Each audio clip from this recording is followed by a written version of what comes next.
தற்போது நம்மோடு அரசியல் விமர்சகர் டாக்டர் சுமந்த் சி ராமன் இணைப்பில் இருக்கின்றார். டாக்டர் சுமந்த், நிறைய heavy weights they are playing all the கார்ட்ஸ்னு புரிஞ்சுக்கலாமா? எல்லா வாய்ப்புகளையும் எந்த வாய்ப்பையும் விட்டுறக்கூடாது அப்படின்னு அதிமுக இன்னாள் அமைச்சர், முன்னாள் அமைச்சர், முன்னாள் எம்பி, முன்னாள் எம்எல்ஏ, இன்னாள் எம்எல்ஏ எல்லாரையும் களமிறக்கிருக்கிறாங்கன்னு பார்க்க முடியுது. திரு டாக்டர் சுமந்த். நிச்சயமா நான் வந்து ஒரு வாரம் முன்னாடி நான் ஒரு போஸ்ட் பண்ணியிருந்தேன். ஏடிஎம்கே இந்த முறை கிட்டத்தட்ட அனைத்து ஹெவி வெயிட்ஸையும் இறக்குவாங்கன்னு. அதேதான் நடந்திருக்கு. முன்னாள் எம்எல்ஏக்கள், இன்னாள் எம்எல்ஏக்கள் இருக்கக்கூடிய லிஸ்ட் கிட்டத்தட்ட ஒரு 75-80% பாத்தீங்கன்னா either sitting MLA or ex MLA அந்த மாதிரி டிக்கெட் டிஸ்ட்ரிபியூஷன் இருந்திருக்கு. ஒரு இதுல பாத்தீங்கன்னா ஒரு புது முகங்கள் என்று நான் கூறுவதற்கு ஒரு 20-25 இடங்கள் கூட இல்ல. சோ இன்னைக்கு வந்திருக்கிற அந்த 127 இருக்கட்டும், அன்னைக்கு வந்திருக்கிற 23 இருக்கட்டும், கிட்டத்தட்ட 150 சீட்டுக்கு அவங்க அறிவிச்சுட்டாங்க. இந்த அறிவிப்புகளில் கிட்டத்தட்ட ஒரு 20-25 இடங்களை தவிர, அது கூட இருக்குமான்னு தெரியாது, எக்ஸாக்டா போய் செக் பண்ணணும். பட் பெரும்பாலாக இது they have gone with experience. ஏற்கனவே தேர்தல் அனுபவம் இருக்கிறவர்கள், ஏற்கனவே வெற்றி பெற்றவர்கள், தோற்றாலும் பரவாயில்லை. இப்ப குமார்லாம் வந்து முன்னாள் எம்பி ஆக இருந்திருக்கிறவரு, காஞ்சிபுரத்துல சோமசுந்தரம் முன்னாள் அமைச்சராக இருந்திருக்கிறாரு. சோ கிட்டத்தட்ட ஆல்மோஸ்ட் ஆன் எக்ஸ்பெக்டட் லைன்ஸ். ஒரு சில இடங்களில் மட்டும் சில புதுமுகங்கள். ரைட். ஸோ இது எந்த அளவுக்கு அவங்களோட இந்த ஸ்ட்ராட்டஜி கை கொடுக்கும்னு எடுத்துக்கலாம் டாக்டர் சுமந்த்? இந்த அஃப்கோர்ஸ் இது ஒரு டூ ஆர் டே எலெக்ஷன். அதிமுகவை பொறுத்த வரைக்கும் ஜெயிச்சே ஆகணுன்ற கட்டாயம் அவங்களுக்குமே இருக்கு. எந்த அளவுக்கு இந்த மாதிரி ஒரு தெரிந்த முகங்களை களம் இருக்கிறதுங்கிறது அவங்களுக்கு எந்த அளவுக்கு இந்த தேர்தலில் கை கொடுக்கும்?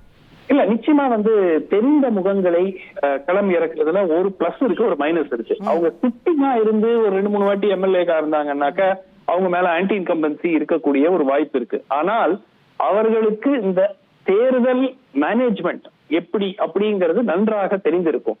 சோ அவங்களுக்கு ஒரு அனுபவம் இருக்கும் போது they have gone for experience. இப்போ உன்னிப்பாக நம்ம பார்க்க வேண்டியது திமுகவினுடைய வேட்பாளர் பட்டியல்.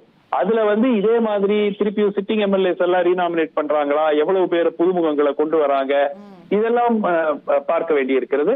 ஆனால் ஒரு விஷயம் நீங்க பாத்தீங்கன்னா, இந்த லிஸ்டுக்கு ஒரு பெரிய எதிர்ப்பு ரியாக்ஷன் யூஸ்வலா ஒரு வேட்பாளர் பட்டியல் போட்ட உடனே ஒரு ரியாக்ஷன் வரும். அன்னைக்கு வந்து அந்த 23 ஒண்ணு வராது, பிகாஸ் எல்லாமே ரொம்ப சீனியர் லீடர்ஸ், முன்னாள் அமைச்சர்கள்.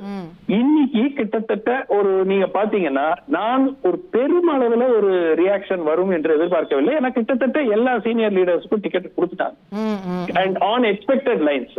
சோ இந்த முறை அவர்கள் எந்த விதமான ஒரு ரிஸ்க் எடுக்கிறதுக்கு விரும்பல. அப்படி அதிமுக வேட்பாளரா வாய்ப்பு கிடைக்கலன்னா நான் வாய்ப்பு தரேன்னு சசிகலா அவர்கள் தயாரா இருக்கிறதாகவும், அது அவங்களெல்லாம் நான் கூட்டிட்டு போயிடுறேன்னு சொல்றதாகவும் நம்ம சில தகவல்களை பார்க்க முடியுது. சோ திரு விஜய் தாவேக்காவும் வந்து இந்த மாதிரி மத்த கட்சிகள்ல டிக்கெட் கிடைக்காதவங்க எல்லாம் வருவாங்க, கடைசி நிமிஷத்துல அவங்களை அகாமடேட் பண்ணலாம்னு நினைச்சிட்டு இருக்காங்க அப்படின்னு ஒரு செய்தி இருக்கு.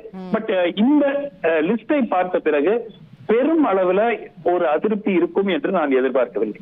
ரைட். நன்றி டாக்டர் சுமந்த், விரிவாக உங்கள் பார்வைகளை பதிவு செய்ததற்கு.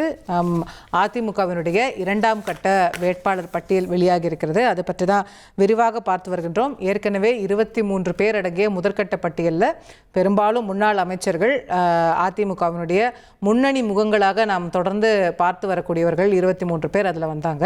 திரு எடப்பாடி பழனிசாமி அவர்கள் முதலாவதாக தொடங்கி வரிசையாக எல்லாருமே அதில் வந்தாங்க. திரு ஜெயக்குமார், திரு சி வி சண்முகம், திரு செல்லூர் ராஜு, திரு ராஜன் செல்லப்பா எல்லாருமே அதில் வந்தாங்க. இப்போ 127 பேருடைய பட்டியல் வெளியாகி இருக்கிறது. இனி செல்லும் இடமெல்லாம் செய்தி. தந்தி டிவியின் வாட்ஸ்அப் சேனலை ஃபாலோ பண்ணினா செல்ல இருக்கும் இடமெல்லாம் செய்தி. இதோ QR கோட், இப்பவே ஸ்கேன் பண்ணுங்க, ஃபாலோ பண்ணுங்க.